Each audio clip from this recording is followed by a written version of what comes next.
Hey, it's October 8th in the Big Brother house, and spoiler alert, there's going to be a lot of spoilers because we have a few things to talk about when it comes to the house guests. Please, I don't have any time for any gossip now. So, as you all know, yesterday was a power of veto competition, and the plan was whomever won would probably take down either Felicia or Sari off the block and replace it with either Corey or Cam. And people were leaning more so towards Cam going up. But so news alert, Cam nor Corey played in the vetoes. I ain't got to tell you what happened next. So that makes it easier for anybody. And so apparently Jag won. Are you happy that Jag won? Yeah! Now here's the thing. I can't stand Jag. Y'all know I can't stand Jag, right? Somebody needs to flip on Jag and notice that Jag, he's not quite Cameron comp beast level, but he does win these comps. Boo! Boo! Boo! So hopefully the tides will turn on Jag so we won't have to hear his monotone, run-on sentence voice any longer. However, it is good that Jag won the veto this time, right? First of all, I won Miss High Pro Glow 3 years in a row. So, and how we found out? He was having a conversation with Bowie Jane in the bathroom. Jag had his hair all down. It was flowing. I'm already just camping there. Oh, yeah, you saw. I know. Oh, boy. He shouldn't have said everything he said right before the veto. I know. No worries. And they were talking about Cam. Apparently, Cam has already started campaigning after the competition. Because now he's going to switch up. Because before the veto, saying all this stuff about you, about me. Yeah, that's right. All I needed is a little excuse. But before the competition, Cam must have said something that rubbed Bowie the wrong way, and now she's on board with like, yeah, let's get him out the house. Yeah. Because if he has any doubt with me or you, or Matt, this is not going to work. Yeah. So, but here's the thing. As suspected, it was an OTEV comp. However, it was a mashup with Zingbot.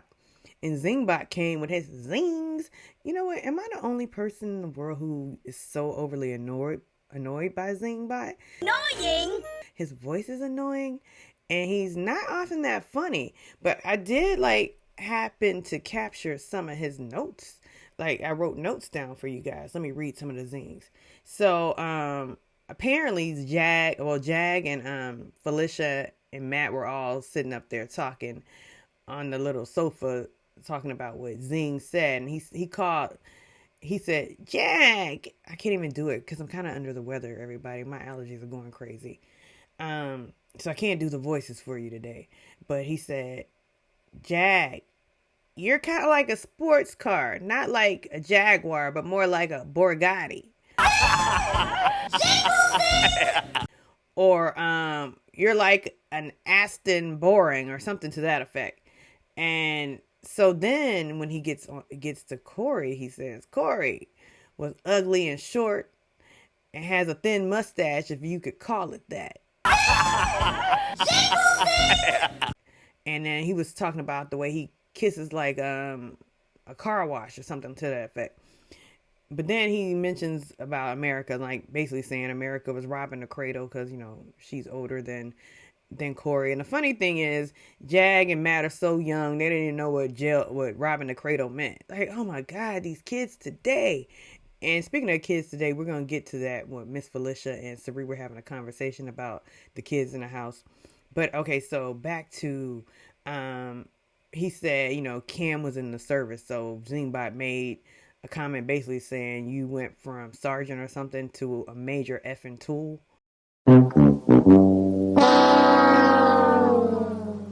About Cameron, I think he could have come harder.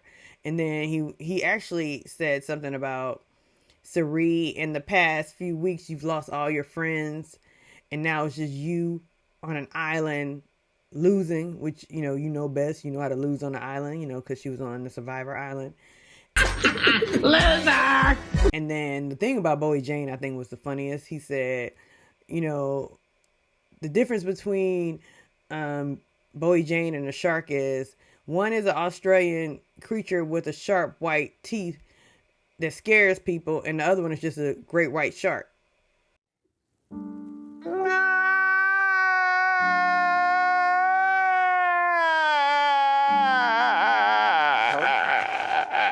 Like, what? But the funny thing is, Zingbot included something about Mimi, basically saying Mimi has been so under the radar, and he didn't notice that she was evicted. Never knew that to be true. I just thought it was funny. So Zingbot was giving the zings, but I think Zing could have come harder. And I can't remember what he said about Miss Felicia, but it wasn't hard enough. Like, he could have said something about Felicia. You know, looking at you, your teeth really represent the cast here. Some are big, some are small. 2 of them are white. No, 3 of them are white, yeah. Or, Miss Felicia, you got a lot to say and you laugh a lot. With your teeth in, with that tooth in and your tooth out. Boo! Boo! Boo! Like, he could have come harder. Like, they really probably need to hire somebody from Drag Race or the Real Housewives of Atlanta to write Zingbox reads. When you were my age, you had edges. I gotta be honest. Claudia is reading Nene like hooked on phonics. Okay, girl, bye. Bye. But anyhow, so now it seems as though Cameron is the target. But apparently, to take down Felicia or to take down Cirie, that is the question. And Cirie basically said you could take down Felicia. And I don't even mind. Listen, I was going to tell y'all and Jag or whoever, if Jag wants to use the thing on Felicia and give her a break from packing her suitcase, I have no problem with that. Okay. To give her a break. I don't know if she was just doing that just to say it, saying that just to say it. They never packed a suitcase. I think it was only fair. Like, especially since, you know what I mean? We both going to be here. I have no problem with that at all. But Cirie, you know that pawns tend to go home, and the way that house flips, you need to come down off that block. And I wanted to tell them that with everybody here. That's good. That's good. I have no problem with that. That's at great. all. Especially after your terrible weeks as well. Because you are a major target in the house, or a threat in the house, Cirie. So you should be pleading them to take you down. And I think she's going to come down. But, I mean, that was, I guess, nice and olive branch to Felicia. But the funny thing is, those Cirie and Felicia have been at odds for several weeks. Some spoken and unspoken. They have come together in alignment to talk about the kids in the house. But the problem's going to be when they want to go after their person, unless they just gonna backdoor everybody, because y'all still gonna need some votes. Wrong road. So if we on the block every week, y'all can't get our votes. And if y'all don't come to a general consensus on who y'all going after, then no, you're so dumb. Y'all gonna have to put some other people right, so that we can help you vote them out right. You are really dumb. Right. This shit is so annoying to me. You have no idea. It's so annoying. I hate fake. Right. Girl, I don't do fake neither. That's why yesterday when I knew I wasn't in a good space, I'm not gonna, and she laughed at that veto ceremony and made that joke. What I want to say, bitch, sit her ass down. Man, sit your ass down. I can't. That's what I get it, because I've been doing that all season. You like, what you doing in here? Coming in here before I cuss one of these folks out. I can't do the fake no more. Because I keeps it real like that. I don't give a damn about the jokes. I don't give a damn about... Yeah.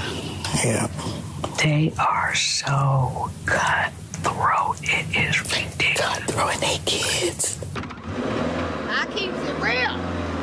Kids this young age. So, girl, when they get 30 and 40 years old, they're some dangerous suckers, right? I wouldn't want to work with none of them. You want to play, bitch? Let's play. Wouldn't want to work with none of them. That's the crazy part. Y'all 25 and 21 and y'all is cutthroat and killer. So how you gonna be at 35 Guns are blazing. Pow, pow, pow. And that's if you learn this kind of behavior this early, that means somebody you around is like this. They were like, these kids are so cutthroat, and Sari expressed how she's over it. She don't care about the jokes. She don't care. She's just not entertaining it. And they were both talking about the kids today in this house and how cutthroat they are.